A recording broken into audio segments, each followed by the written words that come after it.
knows. Look, he could have done it. He knows where my kids were, addresses, people's names. He did things. He right me there.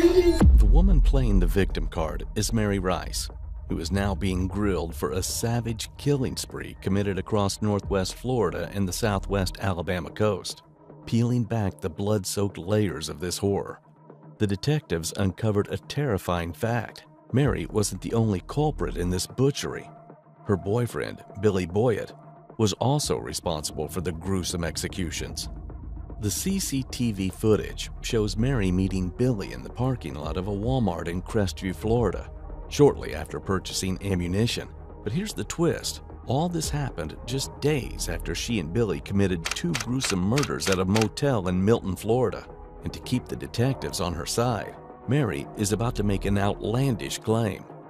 I feel like he's hunting humans, you know what I'm saying? This is what I'm starting to feel like. I'm really building this way.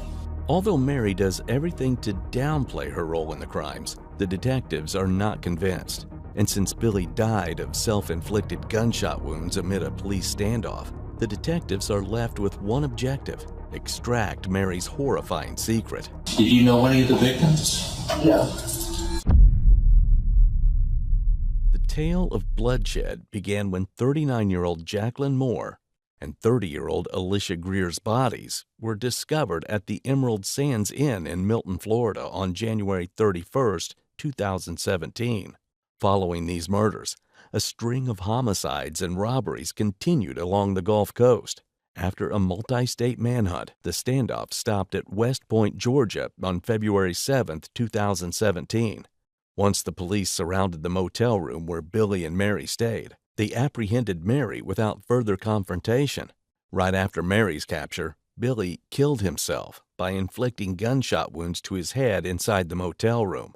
And moments later, Mary was brought into the interrogation room, where she made revelations so disturbing that even the seasoned detectives were stunned. My incident was on the 31st. Yes, it was still January. It was January. January is the last I remember it being the month of January. I didn't even know we were into February. Okay. So a couple days before the end of January? Yeah. Okay. Then the next thing I know, he came back over, and he had some clothes or whatever, and he asked if I could wash them. You know, I said sure. There were like four pair of pants and like t-shirts or something. I said sure, you know, no problem. And so I washed them, you know, used the neighbor's dryer because my dryer's kind of messed up. I don't know if to see, you know what, but I folded them up, but they're still in my house actually right now, folded one little thing. I mean, never brought them. Time. Let me just interrupt you. You said he came to your house. Did he come in a car? He had a red car. A red car? A red car. Okay. And then. And every once in a while, I'm going to interrupt you just so I can clarify in my mind, all right? I'm not questioning, but I just want to clarify something, okay? And then we left, and then he came. Well, then he called me with some crazy stuff or whatever, and I was like, well, I didn't understand any of it, and so I got off the phone with him. I went to sleep, and then it was, then like I don't know, I'd been asleep for a while. I'm not real sure what time it was, but it was still nighttime. And he come to bang on the door, and the door, my door is not a very good door. Okay, you bang on it, and it's gonna open. And he came in, and he had blood on the side of his head, and he was like freaking out, pacing the floors, and he had a gun. And, what kind of gun? It was a small gun. I don't know. You know the difference between a revolver and a semi? You know the old Western guns that have like a cylinder in it, like a 6-shooter? It was something like that. Okay. It was a very small gun. And he held it at me, And he told me to grab some things.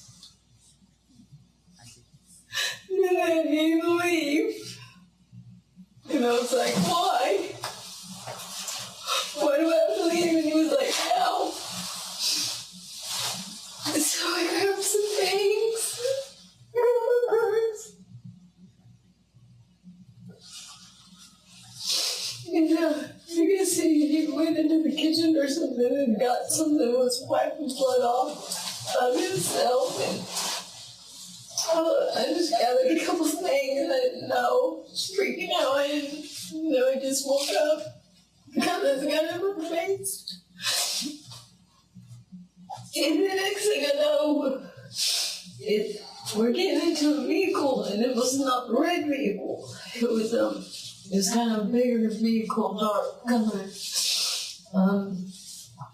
Like it's a sedan or a van or an SUV? Like SUV like type thing. Okay. So a dark colored SUV. Do you remember, do you recall what day that was? I have no idea. No, I don't. I mean, he had me for so long. In the woods, out of the woods. Just going into stores, pointing guns at me, I know. I'm saying, so when he comes in the black SUV? He made me leave. All right, where did you go from there? From there, we went riding. He made me pay for stop papers and gas.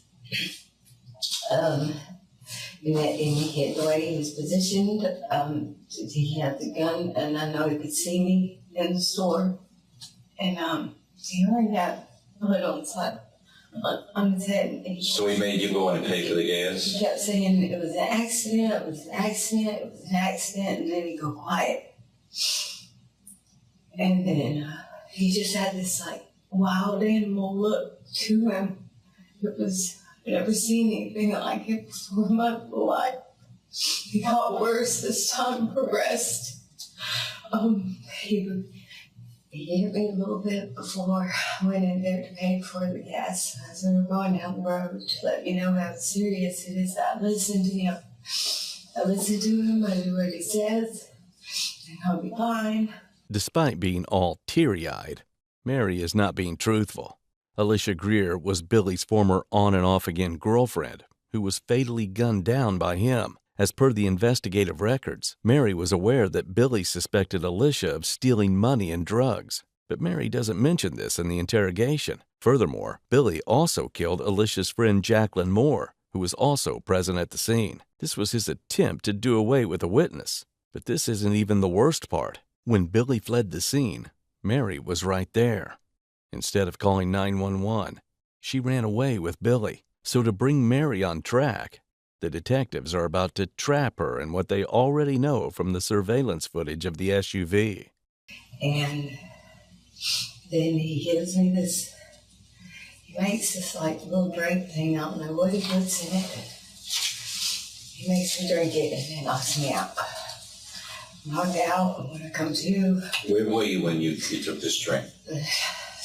I have no idea.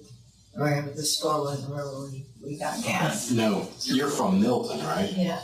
Were you still in Milton at that time, or had you left the city of Milton? Yes, we were already gone from Milton. Okay, are you familiar with Pensacola at all? It wasn't even Pensacola. I want to say it was the Crestview, like out that way. I mean... Okay, so you're out in Okaloosa County somewhere? Yeah. Okay. What did you do in And I believe Okaloosa we County? go farther down south, because I remember, he had me drugged in and out, and we stopped at a couple motels. They made me go in there. You mentioned Crestview. Did you stop at any stores in Crestview? I'm having a hard time remembering. Take your time. Take your time. We stopped at,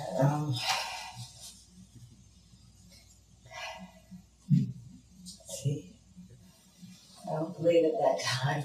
I know we stopped back, on the way back. On the way back we stopped, and he made me go into a Walmart and a gun place. Okay. Well, let's stay with Walmart. What did you get at Walmart? Ammunition. 38. Okay. Okay. How much? Two boxes. Okay. He wasn't happy with that. Did he stay out in the car? No, he was in Walmart. They paid me all kinds of stuff. He was laying through the house. I knew he was close. Okay. He was watching me. I knew he was listening. Was asking. How did you pay for the ammunition? He gave me money. He gave you money. He gave me money. Did you buy anything else while you were at Walmart? He told me a tent. Call it a tent. A tent? Okay. Yes. Anything else? I don't think so. If you recall. No, we'll call this man. Okay. And you said this was on the way back from going south somewhere? Yeah, it was. I remember getting out of the hotel, and I remember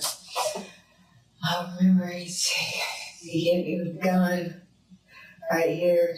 This is the oldest one. He cut my hand. What did he cut your hand with? With a knife. Okay. The black knife. It was What did he hit you here in the head with? with the end of that small gun. He hit me with the handle of it. And I went right to sleep. He kept giving me these concoctions, putting me to sleep. He kept drugging me. And I would get up, I'd be groggy, not knowing what was going, and he had me do things. Like, go here with this, go for this. I know we changed cars. No. Okay, well, let's not go that far. Yeah. Let's stay, where were we? You said you went to someplace else in Crestview? Yes. Where else did you go in Crestview? There's another little ammunition place. Another ammunition place? It's a little. There's a really nice lady that worked there. Okay. And he was outside the door of it. He was actually walking on the way to the door. And when I come out, he hit the corner and got to the vehicle before I could, but he had the gun on. Had the gun on me, the whole time. What did you buy in that store? And more ammunition. These were, I believe, 38 long. Whatever the difference. Okay. These things I don't know. Did you buy anything else there? Oh yeah, some round thing. Was it a for holding ammunition? I guess. Okay. And he made me go back in and buy another one. Was that a gun store or a pawn shop? It was a gun It store. was a gun store. Was it near the Walmart? Yes. Okay. So after you went to those two stores, where did you go? The CCTV footage from Walmart clearly shows Mary buying gun supplies to assist Billy in the rest of his killing spree. But to nobody's surprise, Mary doesn't take any accountability for that. Instead, she repeatedly paints herself as a damsel in distress who had no say in what her boyfriend did. In the next footage, Mary avoids giving the key details of the vehicle, leading the detectives to doubt the credibility of her confession so far. He kept telling me he was going to kill my kids. All he had to do was make a phone call. He was going to kill me if I didn't do what he said. He done his house out. He done my pants and pants all over him. I thought it was dead. Then he strangled me down there. He beat me.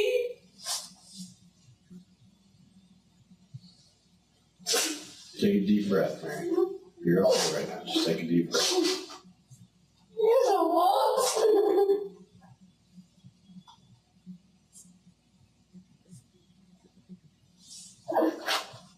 He was serious.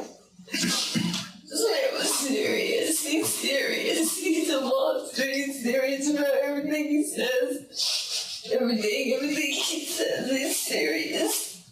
Okay. When he was threatening you, did he ever talk about things he had done in the past? he never really, he didn't really have a whole lot to say, hardly ever. Except for, he put the gun at me, and he'd be like, I'm gonna kill you. I'm gonna kill you. You're making mistakes. I'm gonna kill you. You're gonna pay for them. You're gonna pay for them. Where do you think you went from after you left the Okaloosa area? We went, let's see. I'm trying to remember.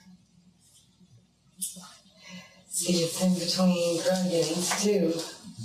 To the best of your ability, we know that this is hard on you. We stayed in the woods somewhere, on the outskirts, I want to say Alabama way, because it's arguing with somebody and they threw his phone. But he checked all my stuff. Had strode everywhere. So we just woods, tried me again. When you say he was arguing on the phone, what was he saying? He's got that accent, and he's just, I'm just coming to, from whatever this stuff is. They'll be able to tell you what he was giving me out. I don't know, Was he talking to a female or a male, or do you know? I don't know. I honestly don't know. I don't know. He was yelling. He kept saying someone forced me to do it. It was an accident. So. Now, at this point, when you were staying in the woods, were you guys still in the SUV, the black SUV, the darker SUV? Yes. Okay. Yes. Yes. Yeah. I remember it early morning on Pog. I was still nodding off, trying to wake up. I would look around, and he had me locked in the car. He had keys. He was outside facing another vehicle. And he sees that I'm up, so he unlocks the door and comes in there, and he puts a gun in my face. And he says,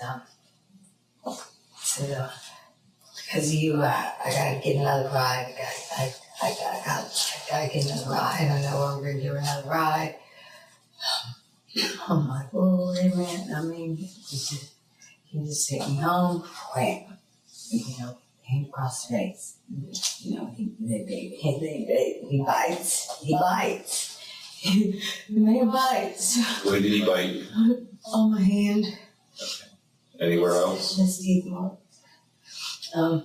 He has bit me on my face in spots. He's hit me. My chest is real bad. It's still bruised. Okay. It's sad. I've had problems breathing for days and days. In none of the instances does Mary mention how Billy got the black SUV, which was a Ford Edge, prior to committing the murders of Jacqueline and Alicia. The truth is, the black SUV was rented by Billy's mother, who also probably had prior knowledge of these murders. But this vehicle was not rented in her name. Instead, Billy's mother rented it in the name of one of Billy's victims, Alicia Greer. And Mary already knew about this. If she were truly just the victim in all of this, she would have mentioned this by now. It is at this point the investigators are getting tired of Mary's melodrama and lies. So to cut to the chase, the detectives are about to bring up the murder of their third victim. Okay, let's go back here in your early morning hours and he's talking about getting another ride. Yes. What happens then? He drives down this little spot. It's like he'd already scoped this thing out or something. And I don't know, he comes back with a white car. He was gone like 5 minutes. I mean, it wasn't. So he goes off with the dark SUV and comes back with a white car? Yes, yes. And where did he leave you? He left me duct taped to a tree. And then he makes me, he has somebody with him. He had a gun on me, they're in the back. I didn't even get a good glimpse of who they were or anything. I know they're laying on in the floorboard and they got a gun to my side. I had to follow him in this white car to a parking area. There's water on this side, so I don't know, far out at Alabama, Lily Highway. Did you cross a bridge? Quite a bit of little bridges. Okay. Which car were you driving? I had to drive the black one. He was in a white one. When we got the black one, the other person stayed with it. He took me by the hair, and then I ended up in the white vehicle with him. Yeah. Was that something that he did really quick? Yeah. So like when you guys pulled in? I mean, he already had things back. He already had, and he was like, if you don't grab that, it's going to be, I'll have to just make a phone call. Everybody's dead. And he knows, look, he could have done it.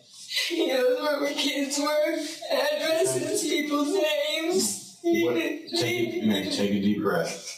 You're bleeding. Where did this other guy you're talking about, where did he come from? I don't know, and I've never seen him after. When he left, when you're saying he taped you to the tree, and when he left with the black car, was he by himself when he left? Yes. Okay. Yes, he was. Yes. And how long do you think he was gone before he came back to where you were? It wasn't, to me, it wasn't that long. It wasn't that long. Probably maybe long enough for 2 cigarettes or something. Then I had to get in the car and drive. When do you think, when you got into the car to drive, what's the first thing you remember when you started driving?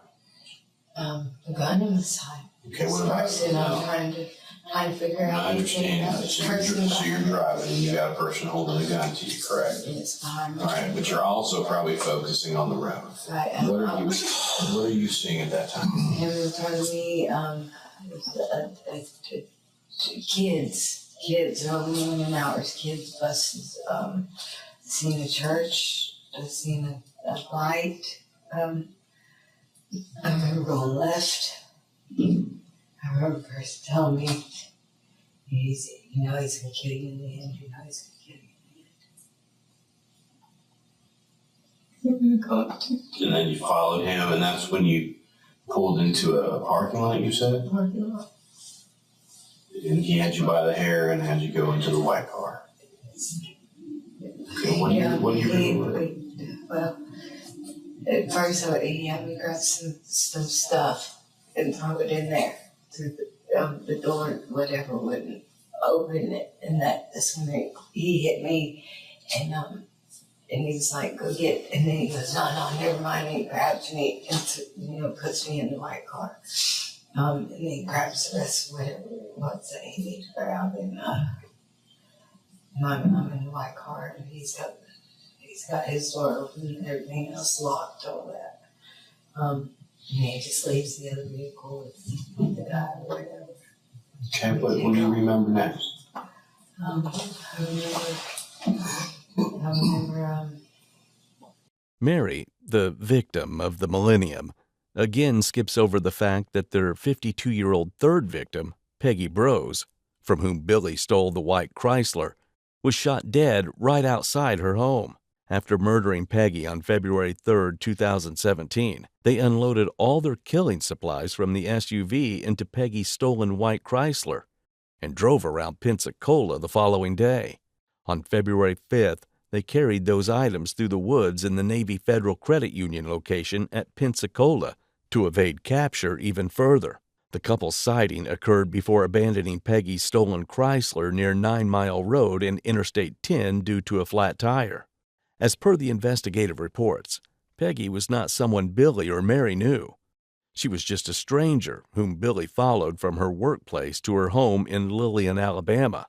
But just like in her previous narratives, Mary doesn't mention how Peggy was killed. Even if Mary, for the benefit of the doubt, couldn't see Peggy, she must have heard the gunshot. It's as if Mary still wants to protect Billy even after he's dead, just to cover up her own participation.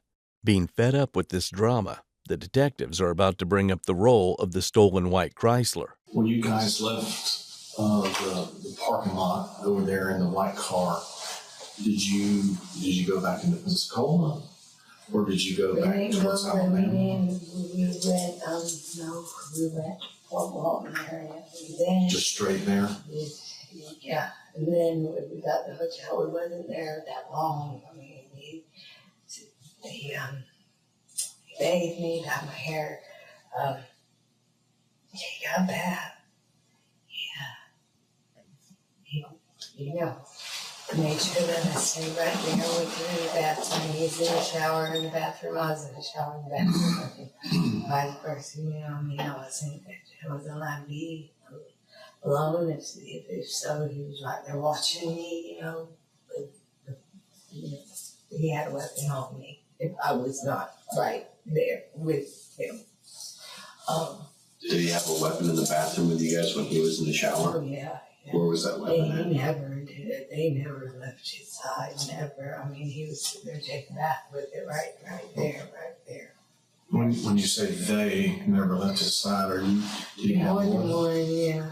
Was it the smaller guns or was it the bigger guns? Yeah, What was it? no, we went and got the bigger gun. He had me call this guy in a shopper. He had me call a guy. And right down directions. I know it was Mobile area. I remember Mobile because I wrote them down. But he snatched the paper as soon as I wrote the directions down. And because he said he's the driver, he snatched it. He needed those directions. Were they on like a piece of notebook paper or a receipt or what? Something like that. Something like that there? Okay. And he got them. We went way, I remember, way out past, it was like woods out past Mobile, like through the tunnel and go.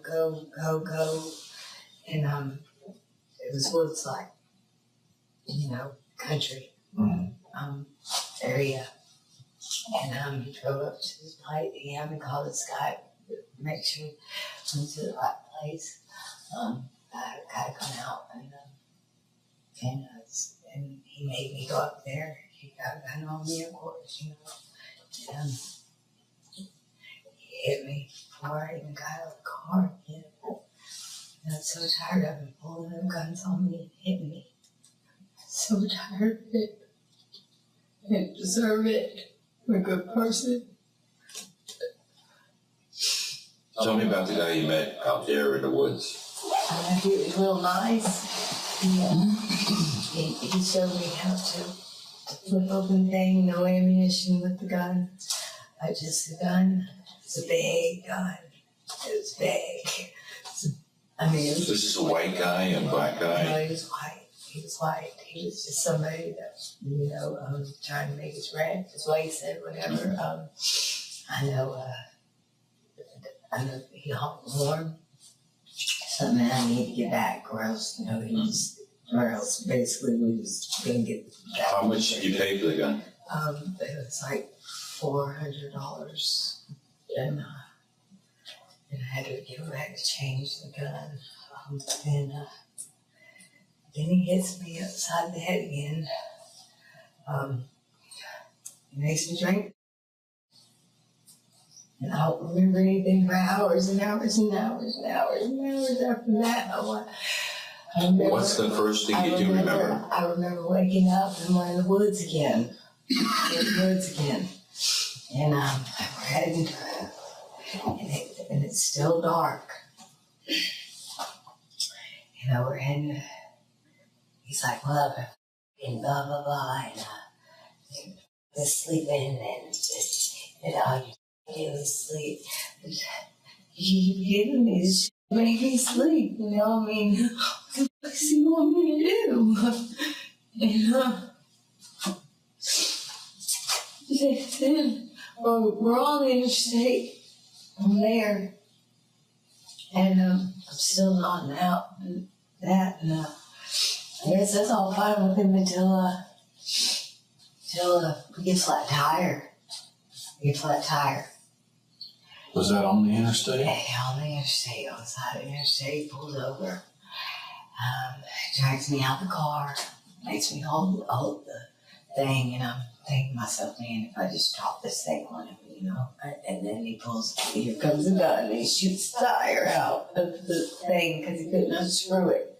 So he shoots it out, so break it again, you know, now he's got a gun back in hand. So now I can't make no mistakes. So else it's gonna go upside my head or a bullet in my brain. Both Billy and Mary moved to Beulah, Florida by foot to carry out another home invasion. This time, the victim was 28-year-old Kayla Crocker, who, just like Peggy, was another random target they found at her home. As per the surveillance footage, Mary and Billy were seen driving in the area of Kayla's residence. And following their usual deadly pattern, Billy decided to kill Kayla as part of his massacre and home invasion. Knowing about the couple's consistent efforts to avoid capture, the detective is going to jog Mary's memory by asking about the wooded areas. Anyway, so we end up out in the woods. We camp out in the woods, then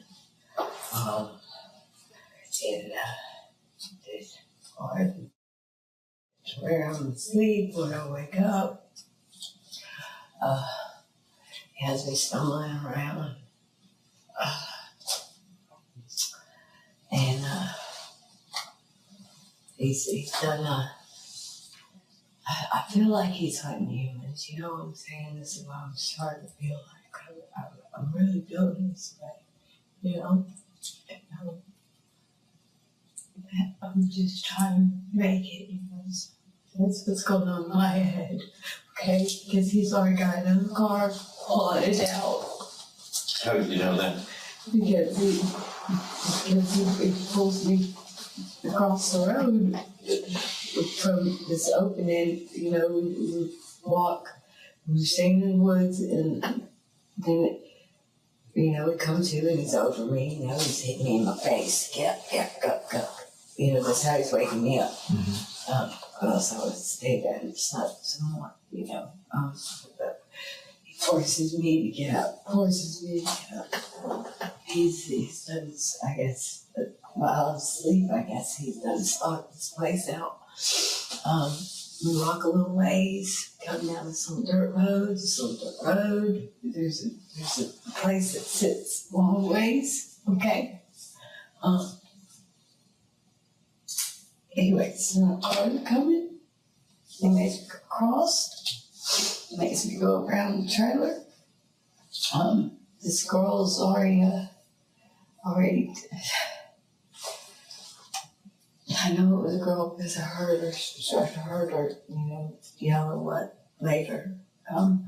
Car was started, and it's all. Find out it's all banged up later, so I couldn't get out. But he throws me in it. Okay, he takes the keys, follows her inside. I hear a bunch of hugs. So was she outside when you guys first got there? I know. It Did you say he was like she started the car and went inside. Okay. And But you said he followed her inside. Yes. I mean, did you see her go into the house? I didn't. No. Okay. I didn't. But I heard a woman.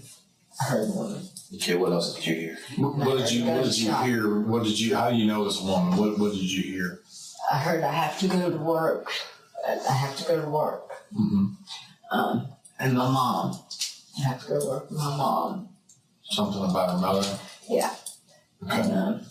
And I'm trying to get out these freaking doors. He said shot me in the back of this vehicle, and I got this blanket, that I'm carrying with this weapon in it and everything.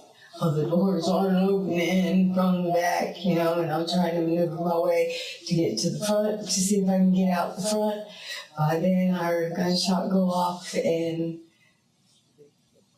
out the car he is. It started up and we're gone. How do you know it's a gunshot, Mary? Because it sounds like one. Okay. Just one? Yeah. Okay. And then Might have been two, but I heard one. that's okay. So after you hear what you think's a gunshot, then He's out the door. he comes running out of the house. What's he wearing? The sweatpants, and camouflage shirt that got him. A camouflage shirt? Okay. Billy wasn't the only one hunting humans.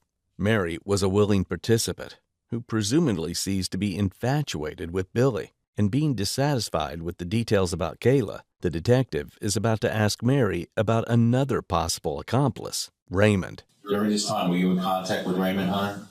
No. Okay. To your knowledge, was the guy you were with in contact with him? No. No? Not to my knowledge. Okay, because he was arrested this morning with a .38 caliber gun, and he's stolen a truck, and he's coming towards where we thought you would be. You hadn't been in contact with him. Because, you at one time he lived with you, correct? Right. Okay. It's good. But no, I had no knowledge of that. None whatsoever. Not with all my babies, none whatsoever. Other than the fact that you kind of spun that little tale about the Everything else. the third, is there anything, and certain things come back to haunt us, is there anything else that you want to change or alter from what you've told us? Anything you may have omitted, anything that you may have kind of skirted the truth about, that you want to get on the record and be correct at this point? Mary, you need to understand before you answer completely. I'm thinking. Okay, understand. These questions we're asking, we pretty much have the answers to them, and we have evidence to back up a lot of the answers we already know about. We just want you to be honest. I'm aware. And I want you to concentrate on that time that you guys got the last car. I really want you to That concentrate on happened that. so fast. It happened so fast. How long do you think Billy was in that house? It didn't seem like it was that long, but it could have been longer than what I thought. Was that girl was she being mouthy? Was she really talking back to Billy? Yeah. What kind of things was she saying? She was like, no, don't take that. And he's like, he was hungry, and she was kind of loud. She's doing all this inside of her house? Well, she had a porch, I see, and then she had a door going into her house. And you were right there on that porch area, or did you actually go inside the house? And Mary, At one point, I actually went inside the house. Okay. And grabbed. And I'm glad that you said that, okay, because that eliminated my next question. I did. I went to get food. Okay. And grabbed some bags of food. So, He wanted me to hire up for what? Mary, I want you to tell me some more about, okay, now, I'm Billy, I'm in the house with you. Tell me what's going on. What are we doing? Billy said, I just need food, and I need the keys to the car.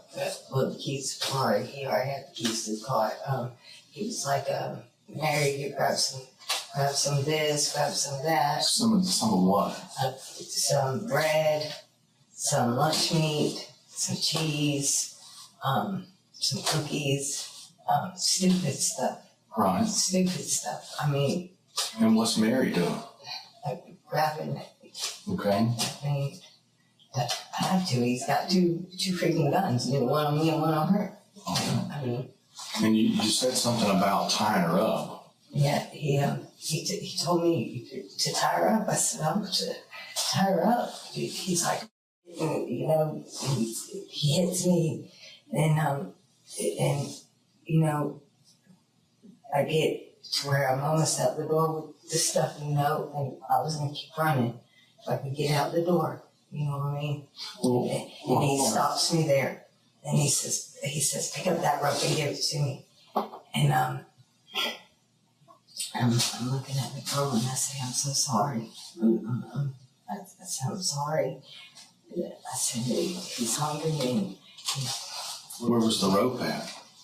right there on the front porch. On the front porch. And so did you get it? He was right there. I understand, but I was bent down and got it. so you bent down and picked it up and you handed it to Billy? Yes. Okay. And then what happened after that? He said that he was just gonna tie her up. Okay. At one point in time, did you guys use the shoestrings or the bootlaces or whatever, I don't know. the black cord, or was that another white? I do not know about that. I just picked up a white one. You picked up the white rope. A white rope. Now, understand that you have children of your own, right? Yes. Did you see the child in there? No. I didn't. Did you hear the child? No, I didn't. And you care a lot about your baby. Now, see, I seen the car seat after we left, Okay. and I got upset, and he told me that there was a kid in there. Okay. I didn't. Let's touch on that a little bit, okay? You love your babies, right? Yes, I do. They mean the world to you, Yes, don't I they? do. And you know that Kayla loved her babies probably at least as much as you did. Yes. We can agree about that. Yes. Mary's statements again fall short of credibility. Both Billy and Mary bound Kayla's waist and wrist, after which Billy shot her in the head on February 6, 2017. And the following day, on February 7th, Kayla tragically succumbed to her injuries. According to the visuals from the surveillance cameras, Mary and Billy fled to Georgia using Kayla's stolen 2006 white Chevrolet Cobalt on February 7, 2017, to evade being captured by law enforcement. All this was done right after Kayla's killing, proving Mary's role as an undisputed principal to the massacre. But Mary still holds back certain information. It's at this point the detectives are about to use the Reed technique to highlight the moments leading up to Kayla's death. Now, knowing that now, and knowing what Billy told you, Kayla wasn't going out without a fight, right? Was she fighting? I mean, you guys. She was fighting him. She was mouthy with him. And Billy couldn't really tie her up by himself. Yeah, and I was no help. So you didn't help tie her up at all? In the back, I tied a little bow. I mean, to where she could get out. To Okay, where she did could get out. he ask Come you? on now, you know what I mean? Did he ask you to hold her hands for him so he could tie her? Did he ask you to hold her legs to keep her from kicking him? No. Listen to me, Mary. He asked her. He said, "Where do you want to be set?" She said that she wanted to go to a room and that she would hold her legs up so he could tie them. Okay. Listen to me, okay? I'm not I tying. wasn't in the house though. After that, I grabbed the stuff, went outside, and then I heard a gunshot. I did hear a Hang gunshot. on 1 second, okay? I'm not here to judge you by any means, okay? We just want the truth from you. That's all we're looking to get from you, It to you. okay? Now, when Billy tied her up, or when you guys tied her up, because you helped tie her up, you said you tied the bow in the back, even though she could get it out Yes, if she wanted to. Yes. Okay. So, did you guys do that in the living room area, in the kitchen area? Kitchen area. So you tied her up in the kitchen. He tied her up, and I just did the bow. Okay. And so then how did Kayla get from the kitchen to the bedroom? Now I have no idea with that because he'd already given me the Dr. Pepper, a thing of drinks that were right there at her table, right there, Mm-hmm. and she told me to get those, and he handed me a bag with some stuff in it. And he told me to go outside. Did you try to get any clothes or anything too? No. You didn't try to swap clothes or change clothes or out or anything like that with Kayla? No, I did not. Okay. I did not. Did you? I did not. Was the guns loaded at that particular time? Yes, he always kept them loaded. He did. Did he have to reload the gun or anything like that? While he was standing there in the kitchen, did he fumble and make a mistake I or wasn't. something? No, not to my knowledge. I wasn't in there. I mean, I'm telling you, in the kitchen, that after I tied that, this is honest to God. No, I'm telling you, it was okay after I tied that. Okay, he told me to reach down to get the Dr. Pepper and to get the 12-pack of drinks. And he had some bread and stuff and everything in a bag. He said, get that and go to the car. Okay? He had a box in his hand, and he had the gun. Describe the box to me. It was just a box, just A cardboard box or Yeah. a wooden box? cardboard box. Okay. Okay? It was a cardboard box. Okay. Okay? I went outside and I threw the stuff in the car, and before I could turn around, I hear gunshots. I freeze, and he comes out. And he's locking doors behind him. Well, if you guys have tied her up, and you love your babies, her baby's in there, and that baby's awake because... I wasn't, look, I'm telling you, I didn't witness any... Mary, listen to me. Okay? Listen to me. We know that the baby's awake because Kayla's getting ready to go to work. She's got to go to The work. baby has not moved or nothing. I seen a bunch of blankets and stuff there, Where? in like this little crib area. Okay. Like that when we walked through right there, but I did not see baby. All right, so you saw the blankets and everything where the crib was. Yes. Okay, and that's where you and Billy put Kayla. Correct? No, when I walked out of that